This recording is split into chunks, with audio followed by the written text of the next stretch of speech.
on this computer. Right, we're good to go. So, hey, everybody, this is Nick McDonald here, and today my special guest is Patrick. So, hello, Patrick, how are you? I'm doing fantastic. How are you doing? Beautiful. So, Patrick is a HVAC business broker who sells HVAC businesses hand over fist. This year, so far this year in 2020, he's sold 5 or 6. He's probably sold about 15 to 20 businesses a year. Is that right? So that's probably average. Properly knows the market. He's got listings. He's got people he's trying to buy from him all the time, and people coming to him, selling to him all the time. So he really knows the market. So the reason I want to talk to him today is because I'm asked a lot, how much is my business worth? Right? And it's never as much as you think it is. Right? And, yes. And Patrick gets asked that question a lot as well. So it would be sensible to just talk about it. Just talk about the state of the market, what you need to sell, your business, and et cetera, et cetera. So before we press record, Patrick and I were just chewing the fat a little bit. So if it's all right with you, Patrick, it might be sensible to just go over what we were just talking about. Absolutely. So we're just talking around about like the current state of the industry and the effect of COVID-19, or not, and stuff like that. So just share with us what we've just been talking about, what you were thinking about. Absolutely. I think aside from, there's certain places, clearly New York City and other places, where they haven't been able to get out. They're not working. And so I think certainly businesses in those areas have been affected or been impacted worse than other areas. But I have, and how we started that part of the conversation, I probably have 13 companies listed for sale, and the bulk of them, probably 10 or 11 of them are either even with last year or up for last year. And because those companies are built on service, they're built on maintenance agreements, they're built on service and repair, not new construction. We've talked about that in previous conversations we've had, a business built on service with maintenance agreements, with customer loyalty, with taking care of the customers, they're thriving during this time. I have one I sold last week and a half ago, Greenville, South Carolina. They were up 19% on the year because of maintenance agreements they had in place. They were a little behind on getting to the maintenance agreements, so they've had to pick and choose what's really an emergency call, how are they going to get their technicians in somebody's house safely, and so they've had to deal with those things. But the companies who've dealt with them and continued businesses, whatever is considered usual right now, have done fairly well. Okay, beautiful. So a question that I'm asked a lot. So I'll just give you an example, right? I was speaking to somebody the other day, been in business 21 years, has about 600 or 700 maintenance agreements, is turning over about $800,000 a year, is looking to sell his business. And I said, well, what are you hoping for? He said, yeah, probably about 2 million. I was like, oh, right.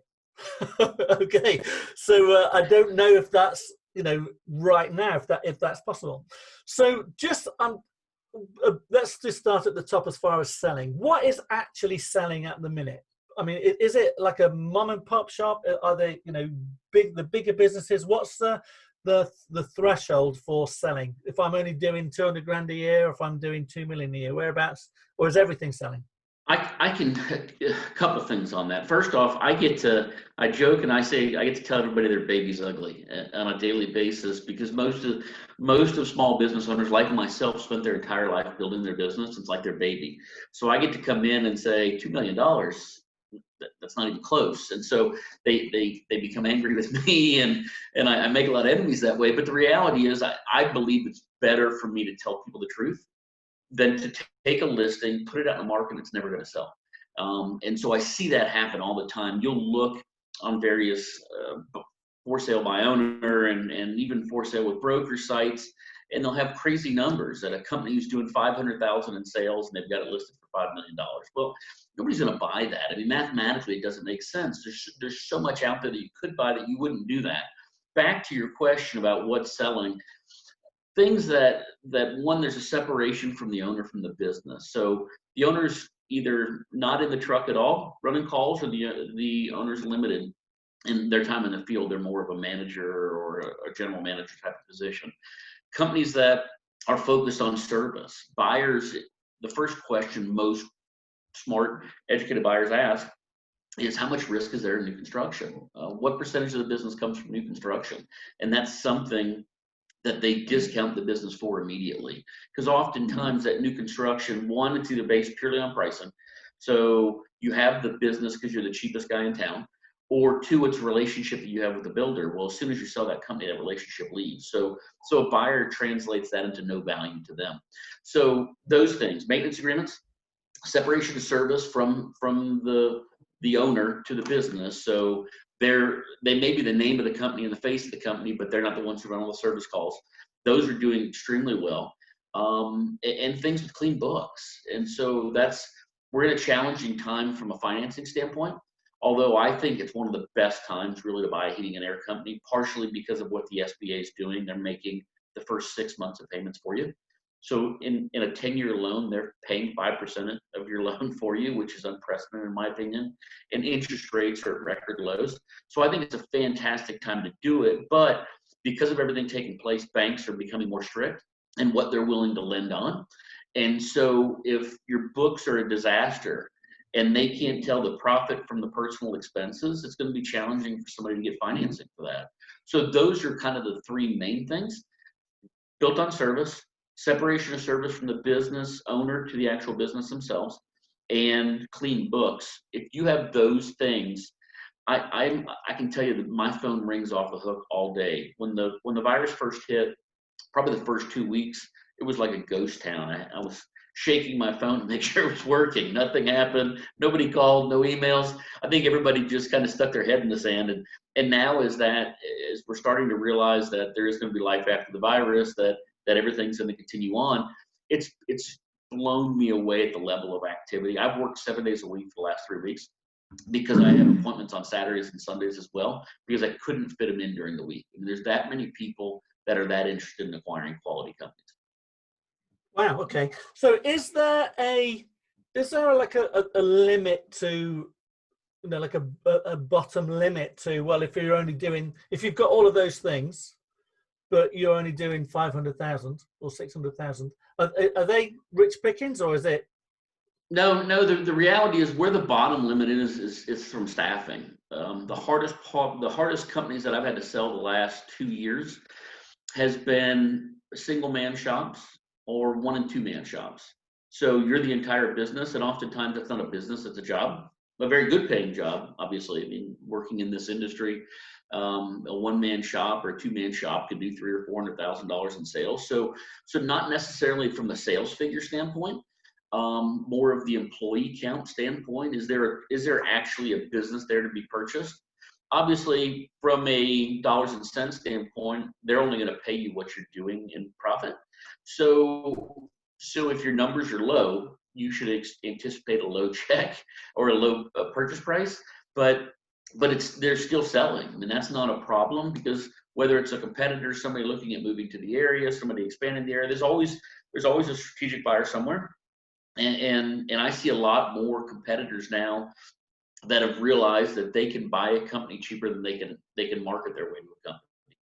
And so they're looking at acquisition even within their own town, simply because they feel that they've kind of saturated what they've done in mailings and other things, and they feel it's faster to buy a company, especially when you can finance it for 10 years with SBA, have very little money out of pocket, and pick up a company that's doing $300,000, $400,000, $500,000, $600,000 in gross profit or gross sales per year, relatively easy, and put them right in their system. So to answer your question in a long drawn out version, I apologize for that, but no, not really.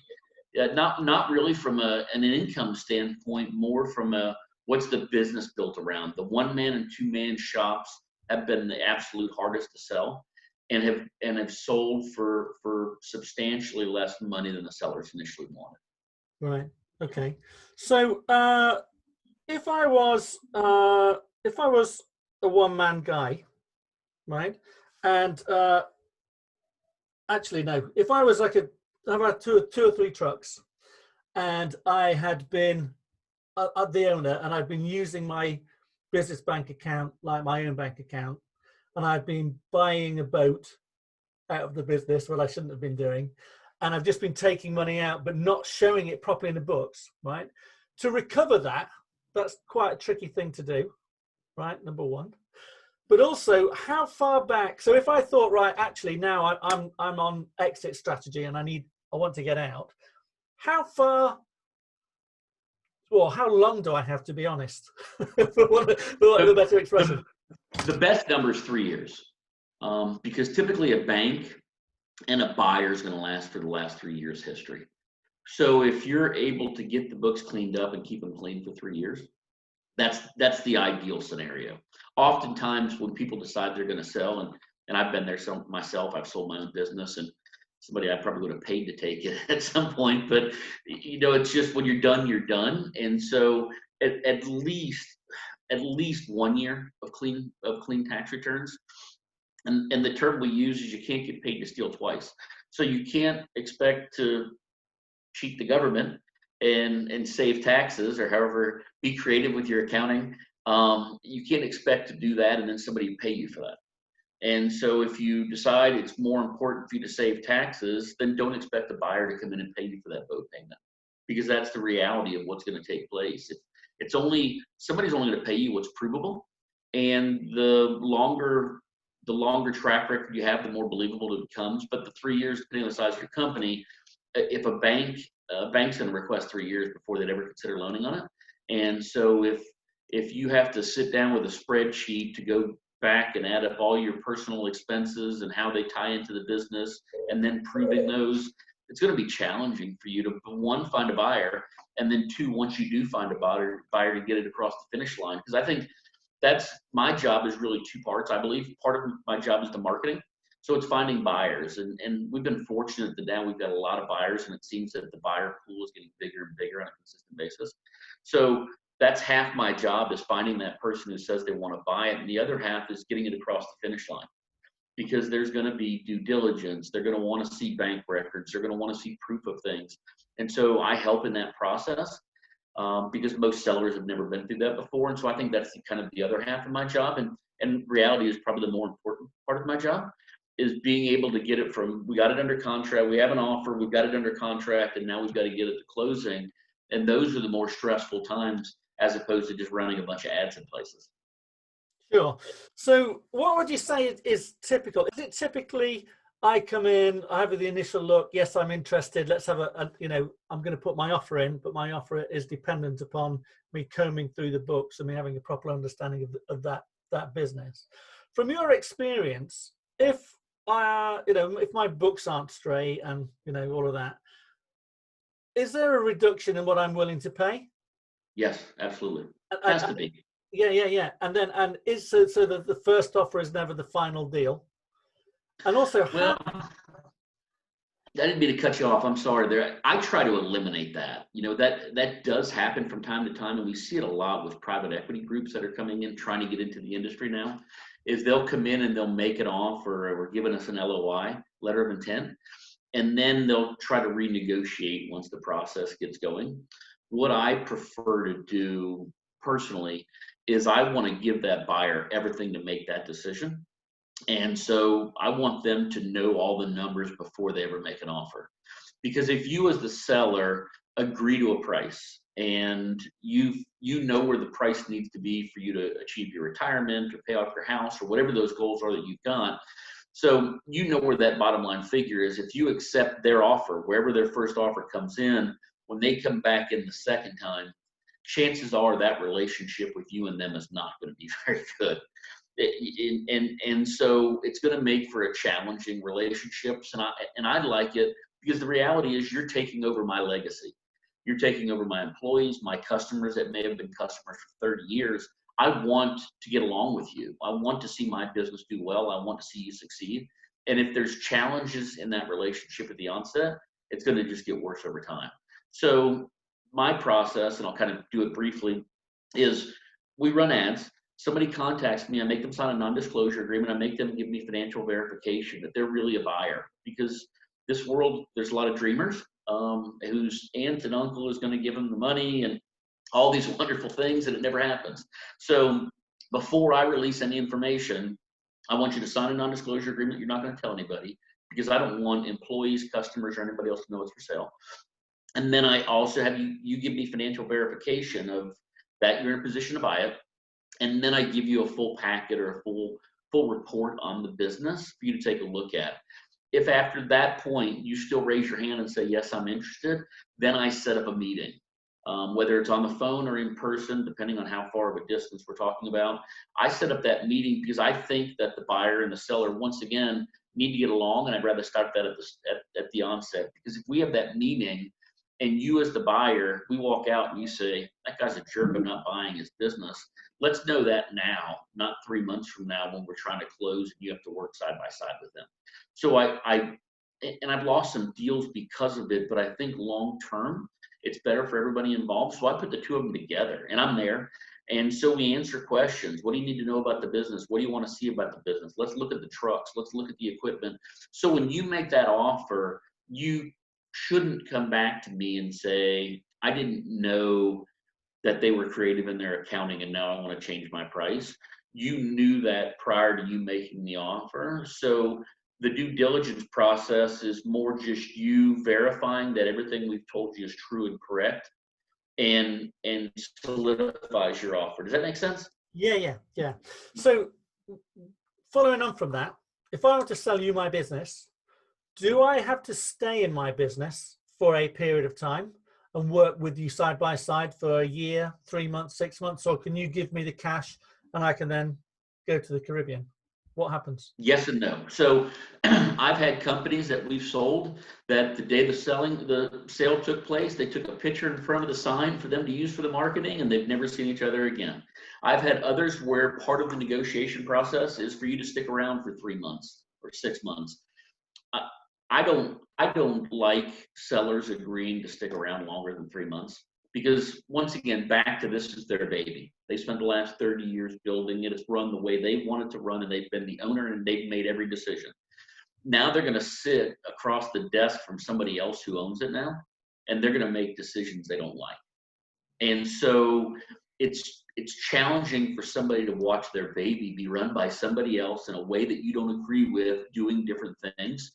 So what I tell people, both buyer and seller, is you want them to stay, let's say for 3 months. At the end of 3 months, if we're all still friends and it still makes sense, great, let's stay longer.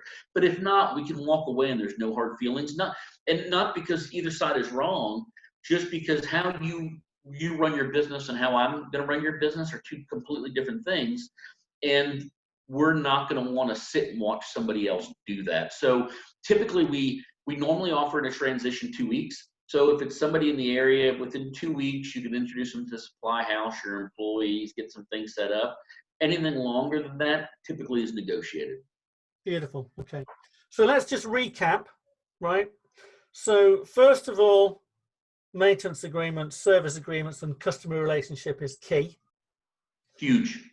Second one is clean books, understanding your numbers. And we'll come on to that in a minute. I want to expand that one slightly in a minute. But making sure that you declare everything, no cash under the table, all of that, it's all in. And then the third is get out of the truck if you're the owner, so that you Absolutely. so that your business is a viable business with processes and systems and people set up to run those systems in your absence. Not you just being you are the business. And if if you're a business owner and you haven't had a vacation for the last 10 years, you won't sell your business. Basically, well, you don't have a business, you have a job. I mean, that's the reality of it. I think, and once again, a very good paying job. I mean, I'm not taking anything away from it. You could be one man in a truck and make 6 figures a year and do extremely well. Yeah. But that doesn't mean that I'm going to come want to buy your job from you. And that's the reality of it. Well, I mean, we've got people in our program doing $1 million. One guy did just under $1 million last year on his own. It looks like this, mind. Right? But he doesn't have a business, really. He's got a business name and all of that, but it's doesn't have a life either. Well, I don't know. It is getting better now. So just round that. So I've got a few. This is an impossible question that you cannot answer, but I'm going to ask you. That's my job. So with maintenance agreements, does the value of a business go up proportionate to the number of maintenance agreements I have? If I have 100, does that make difference to 200, to 1,000, I mean, it must do, but could you put an amount on it as far as, you know, the multiples that you might get, etc.? You know, so less than 300 maintenance agreements would be X. More, you know, what's the desirable number? Well, and that is an impossible question to answer. And part of the reason is because in relation to what your business is doing. If you're doing $3 million a year and have 100 maintenance agreements versus you're doing $3 million a year and have 2,000 maintenance agreements, that's a drastic difference. Every company that I've sold that has a high amount of maintenance agreements, over 1,000, every time we've run the report, whether it's in Service Titan or Service Fusion or any of these other reports, we've taken a look at how much of the income, of the overall income, came from those maintenance agreement customers. And every time we've done it, it's averaged between 85 and 95%. Huge amounts of revenue. So to answer your question in a vague way, yes, it does, because those people have been proven, in my opinion, in every study I've ever read, those maintenance agreement customers generate more revenue for the business than a non-maintenance agreement customer does. And so as a result, the overall profit of the business is going to be better, and it's more predictable, and it's repeatable. And so because of those things, it leads to a higher multiple. So I wouldn't say if you had between 100 and 200 maintenance agreements, that's going to make your business double, because that's not a reality. But if your business is focused on maintenance agreements, and if you have 4,000 active customers and 2,500 of them are on maintenance agreements, if you run the report yourself using whatever software, QuickBooks, whatever you're using, run the report and say, last year, what revenue was generated by those maintenance agreement customers? And I'm willing to bet it's going to be at least 85%. And so as a direct result, by building relationships, servicing the customers, spending more time in the customer's home, giving them more options from indoor air quality and everything else that a maintenance agreement allows you to do, it automatically generates more revenue for the business, so that multiple grows exponentially. Does that I know it doesn't give you a multiple, but does that answer your question? Yeah, it does. So what I'm hearing is maintenance agreements are good for business. Generally, we know that anyway. I mean, you're preaching to the converted. Although there is a very interesting discussion going on in the minute, which you may have seen, that maintenance agreements aren't worth anything. I'm like, what? But anyway, that's for a different day. So, okay, that's cool. My next question is around, I've got two more. So one is keeping your books clean. Now, a lot of that as well is how much does gross margin, matter? So if I am cheap, this is what I'm getting at. So if I price myself as cheap, but I'm still making a half decent margin because I'm on my own and my overheads are low, will I still get the same multiple on my net margin? How does that all work out? A buyer's going to discount it, because especially if it's a strategic buyer that's already in the industry. Because the reality, if you're the low price leader, if you're the low price leader in town, and I'm a competitor in the next town over, and I want to come and buy you out, well, I have to know that half of your customers, or whatever percentage in my mind, because we won't know what the real figure is, but many of your customers are there because you're cheap, not because you're good, not because of quality, not because they like you, because you're cheap. And there's people who just like cheap, and that's part of it. When I come in to buy you and I raise your prices, if you're $60 an hour and I'm $150 an hour, the minute I come in and run that first call and it's $150 an hour instead of 60, I've just lost that new customer. And so those cheap people are going to go find the next cheap provider. It's a race to the bottom, in my opinion. And so those cheap people are just going to go find another company that's cheap. And so from a buyer's perspective, there's not going to be any loyalty, and they're not willing to pay you as much for it. Quite right too. I always say that. So if you're a chuck in a truck, you're pricing yourself as if you have huge overhead.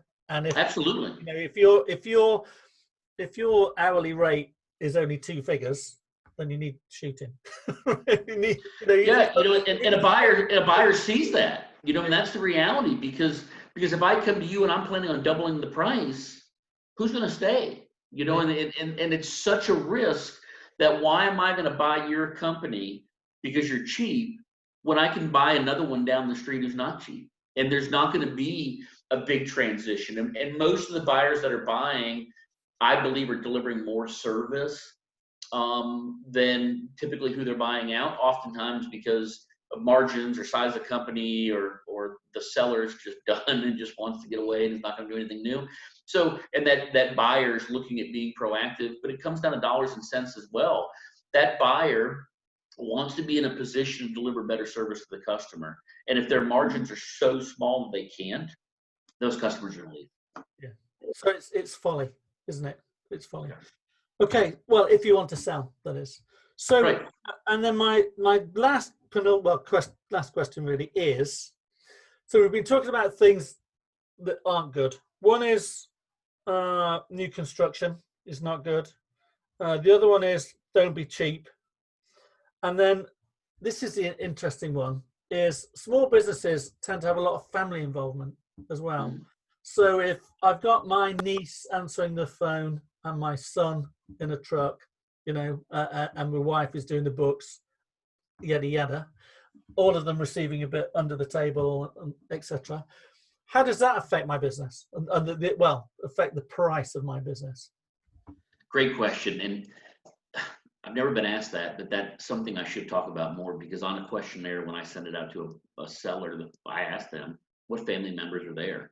And buyers ask that consistently, because here's, in addition to the money under the table, usually what happens is your son or daughter who hasn't found their way in life yet is getting paid way too much money to do a job they're not qualified for. Oftentimes they're the marketing expert, or they're in charge of dispatch, and they have no ability to do it, because it's your niece and you love her. She's making 80 grand a year when she should be making 20 grand a year. And so it skews the numbers. Second thing is when you sell, what are they going to do?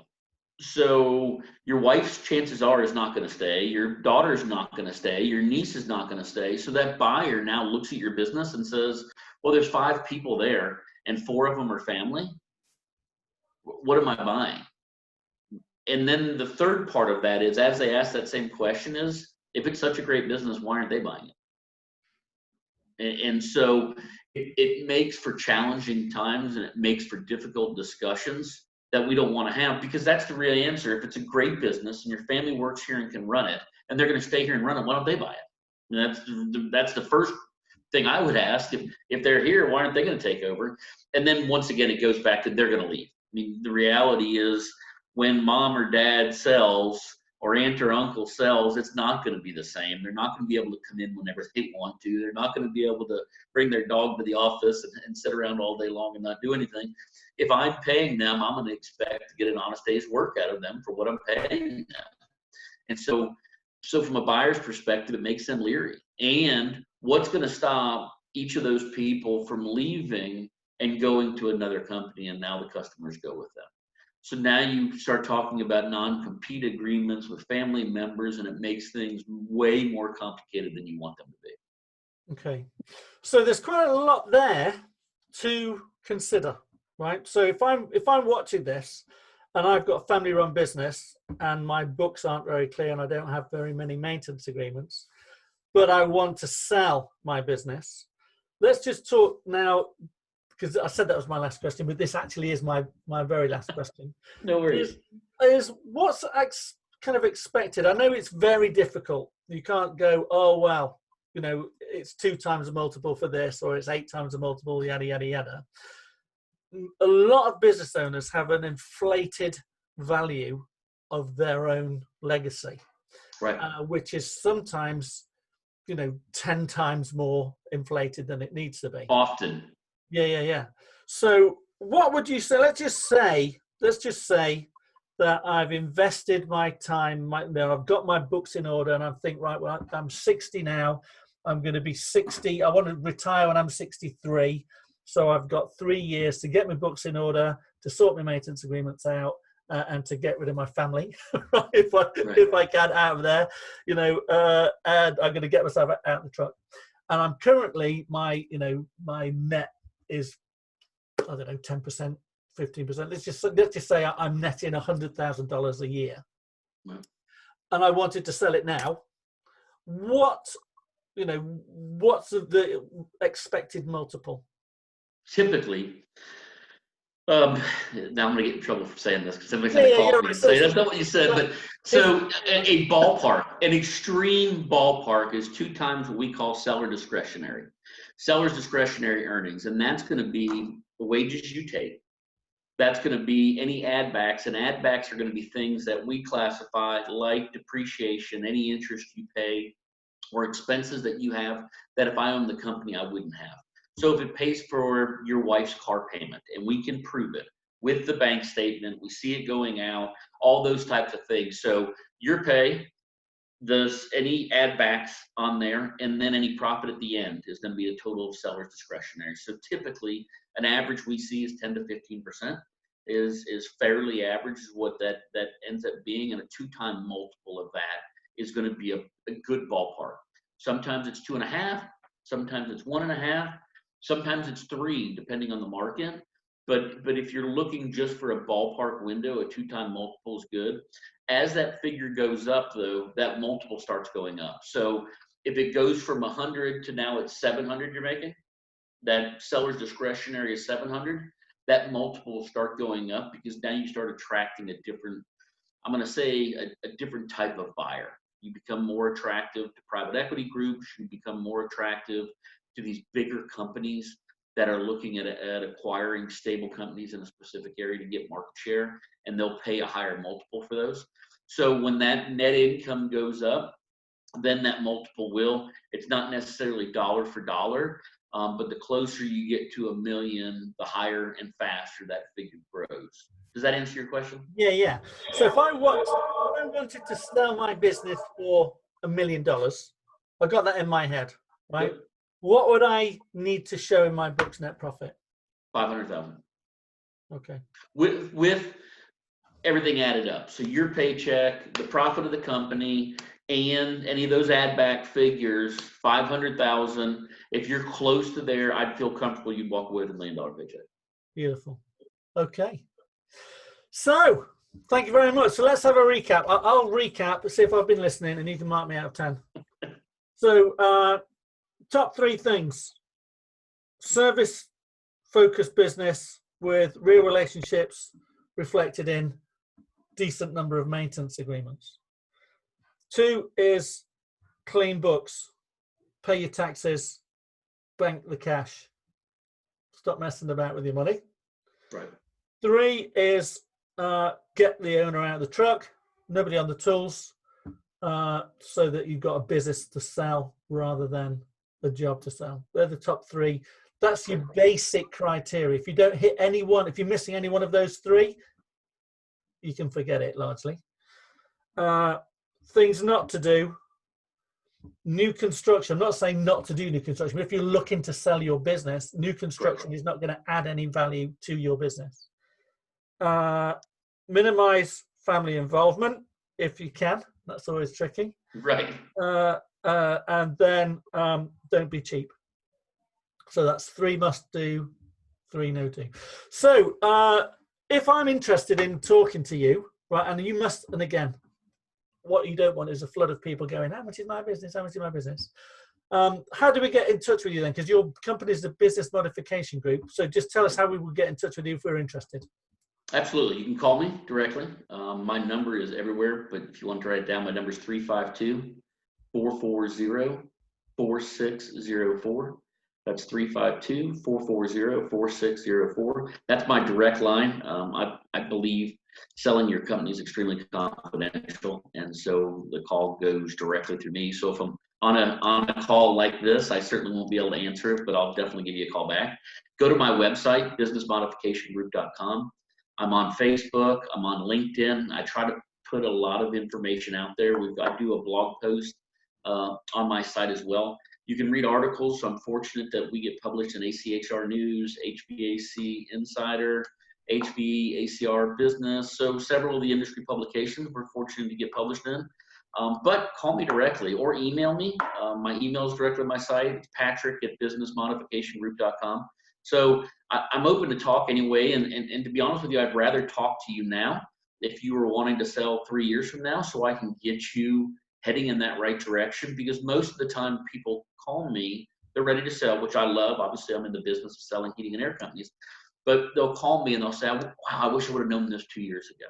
I wish I would have known this 3 years ago, but I'm done now. Whether it's illness, whether I'm just done, whether it's age. And so it's too late to do anything then. So please, if you have questions, call me, email me, text me. I'm more than happy to answer any questions that I can. The industry, I love the heating and air industry. As you and I have talked in the past, I own a heating and air company myself. I believe in the industry. This is all I sell. I was a business broker, a general business broker for years, where I sold everything. And probably 3 years ago, I switched to just selling heating and air companies. I'm in the trenches every day. And so I think it's an incredible industry with an incredible future. And so anything I can do to help out, I'd love an opportunity to help. Beautiful. Well, listen, thank you for your time. Thank you for sharing your knowledge, and your experience, and certainly your knowledge of the market generally at the minute. So fairly, from what I pick up, if you've got a well-managed, well-run company, you should be able to sell it. It's a fairly buoyant market with loads of interest. Absolutely. That's 100% accurate. Yeah, so just out of interest, you've got, how many, just top line number, how many people have you got on your books, registered buyers, who say to you, look, I've got the money, I'm ready to go, just tell me when something comes up? I'm going to answer that in two parts. I have probably 2,000 people that have said that. That I have in my books, that I email listings out to regularly, that I stay in contact with regularly. I don't believe they're all buyers. I believe people dream of buying. I believe people think they want to be in business for themselves. I probably have, that I feel comfortable with, 400, that if I put the right business in front of them, they buy it right away. So the reality is, right now, I have more buyers than I do sellers for quality businesses. And so, it's an incredible time to sell, I think. And my recent articles talk about that. Buyers are coming out of the woodwork. People also that are not in the industry are seeing how valuable the industry is because of what's taking place with the virus. And so I think it's even created a bigger demand for the industry, which is great from somebody looking to sell standpoint. So we have plenty of buyers, just need quality businesses, and they'll sell. Beautiful. Yeah, it's a good place to be. It's an essential service. So Absolutely. It's better than selling teddy bears, isn't it? I mean, this is so important. I mean, we were talking before we started recording. Actually, you were saying that, the general American, your average American or your average person, would rather give up, pool attendance, vacations, than sit sweating in a hot house. Absolutely. And I said that's the reason I bought a heating and air company. I had it listed for sale, and I've owned multiple different companies in different industries, and we've made money and not had money like any other business owner. We've struggled at times, but we've always had cold air at my house, and there's a lot my wife will do without. She's not going to lay in bed and sweat in the summertime. And I think most people are that way. And so that was what made me initially buy my company in the first place, was if you look at the things you're willing to do without during bad times, cold air is not one of them. And that's, and I believe that, warm air in the wintertime. I just think that's a reality that as a society as a whole, that's where we are. And that's a great thing for somebody who's in the industry. Beautiful. Well, listen, we'll end on that. So thank you for your time, and we'll talk to you soon. Fantastic. Thank you so much. Okay, bye.